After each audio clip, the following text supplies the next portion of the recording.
So, today we're going to start with question 5, and that is, when is the best time? That is the 5th question in the 7 questions. How do you get the mosquito off your nose before he bites you? No, that's who, what, when, why, where, how, and why not. So we're going to have a break as soon as the battery goes down, but until then. So you'll notice that I have a lot of different hats. This is my oldest hat. It's so old, I got it from the husband of a fossil, but it's one of my favorite ones. And the reason I wear hats is because of the intense sun and my intensely white body. So yeah, there's a bit of a storm brewing back here. You can probably see on, it's called the Wetterhorn. That means the weather mountain, fairly appropriately named. And what we're going to do is we're going to build you a time machine. But you know, actually, I am a time machine myself. You are a time machine. We, probably humans, are the most beautiful time machine that ever exists. It's like this: is the glass half full or half empty? The glass is time, we are the fluid, and we don't exist unless we are in it. So it really doesn't matter whether it's half full or half empty. What matters is now. And I've been thinking of doing this for 10 years, so now's a pretty good time to start.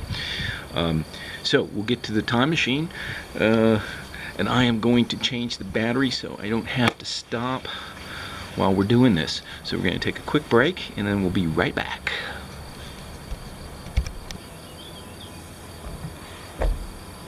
So we're going to do this with a card and a piece of currency.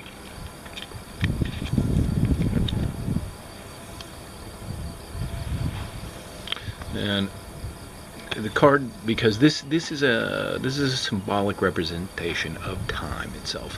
There are 52 of them in a deck representing the 52 weeks. There's 2 different colored cards, black and red, representing night and day. There's 4 different suits representing the seasons. There's 13 different cards in each suit representing the phases of the moon.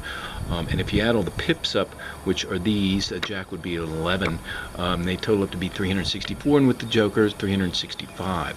And they were used originally for divining. And you can see on the back, this is a very traditional card.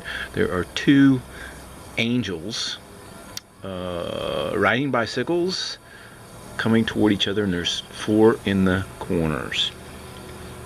So yeah, and then the currency is, we're going to use this. This is probably one of the most powerful symbols in the whole of today's culture, is paper money. And particularly in American, the dollar. You have here the past, which is represented by the Great Seal, which has the 13 feathers, 13 stripes, 13 tail feathers, 13 stars, and the E pluribus unum Latin quote up above, which means all together joined as one. Then you have the all-seeing eye and the pyramid over here, which represents the future. When you fold them together like this, they exactly match one another. Now, if you fold the future into the past and then fold it again, and you do that with the card, some amazing things can happen. I'm just going to tilt the camera up a little bit so you can see this better.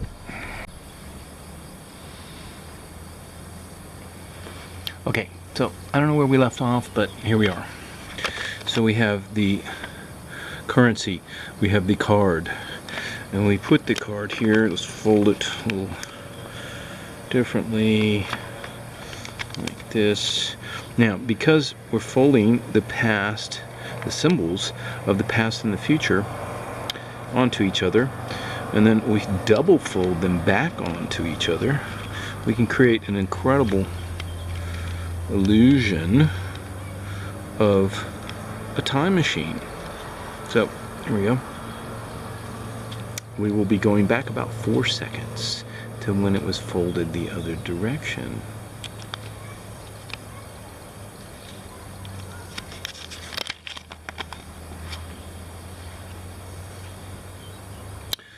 And if we do it again,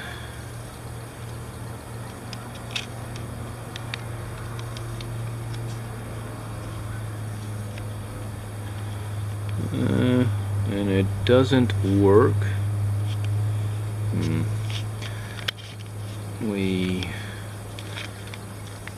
maybe have to unfold it a little bit and refold it, because time doesn't always react the way you want it to.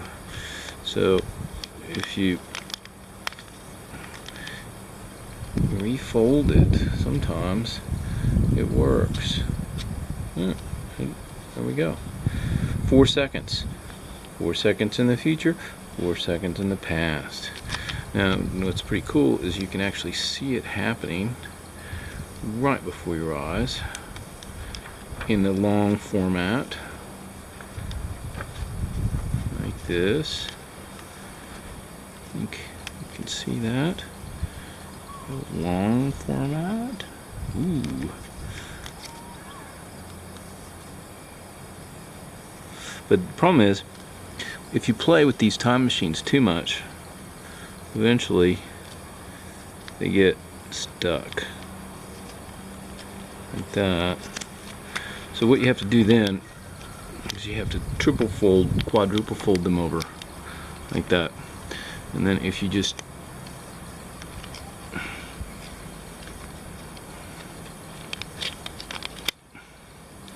do that, then you can stop time, except you have the future and the past folded onto one another.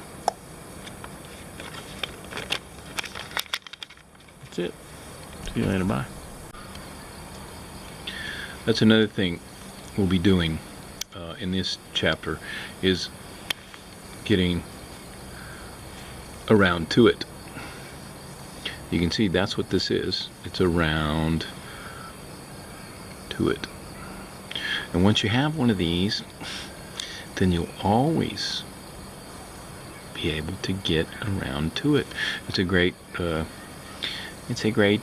thing to overcome procrastination,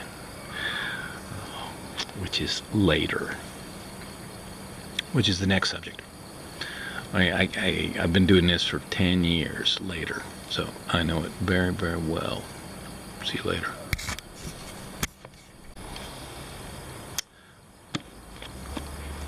So yeah, the fifth question in trying to answer these two major questions, who are you and what do you want, is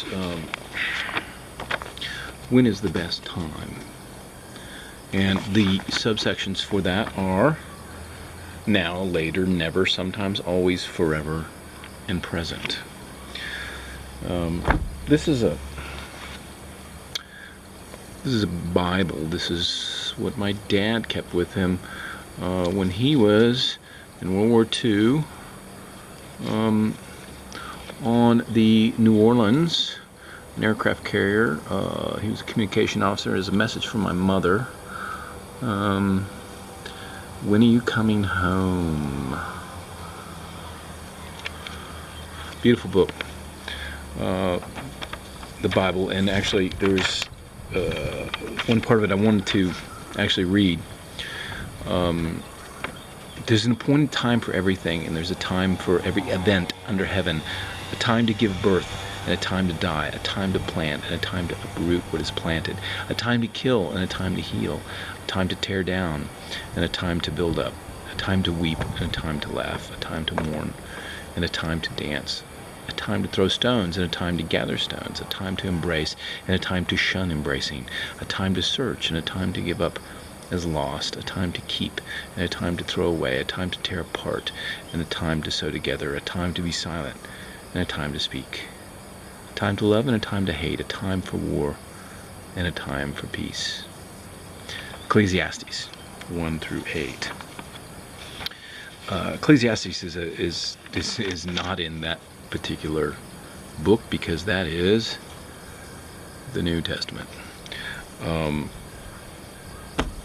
It is in the Old Testament, one of the 24 books, and it was traditionally stated to have been written by Solomon, and it was basically a description of his life, written somewhere around 200 to 400 BC. Obviously, not knowing the author, it's hard to know the date that he wrote it. But it is a very interesting philosophical book that kind of traces exactly what I'm trying to do with this one. So, that being said, there's a time to do nothing, which is the answer to the riddle in the last video. Nothing.